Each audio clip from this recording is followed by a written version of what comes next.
लबनान की मज़ाहमती तहरीक हिजबुल्लाह की बड़ी कामयाबी, इस्राएली फौज के हेडक्वार्टर को निशाना बना डाला। इस्राएली वज़ीर दिफा भी हिजबुल्लाह के निशाने पर। लबनानी मज़ाहमती तंजीम हिजबुल्लाह का कहना था कि इस्राएली दारुल हुकूमत तिल अबीब में इस्राएली फौज के हेडक्वार्टर और वजारत दिफा को ड्रोन हमले का निशाना बनाया गया है। बयान में कहा गया है कि इसराइल के अहम दिफाई इदारों और कमर्शियल मराकज़ पर फजाई हमलों के लिए फटने वाले ड्रोन्स के स्क्वाड्रन का इस्तेमाल किया गया है।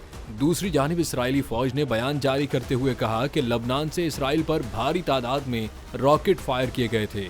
इसराइल के मरकजी इलाकों में सायरन की आवाज़ों के बाद एक और बयान में इसराइली फौज का कहना था कि लबनान से 2 ड्रोन्स और 40 मिसाइल इसराइल की जानिब फायर किए गए, जिन्हें तबाह कर दिया गया।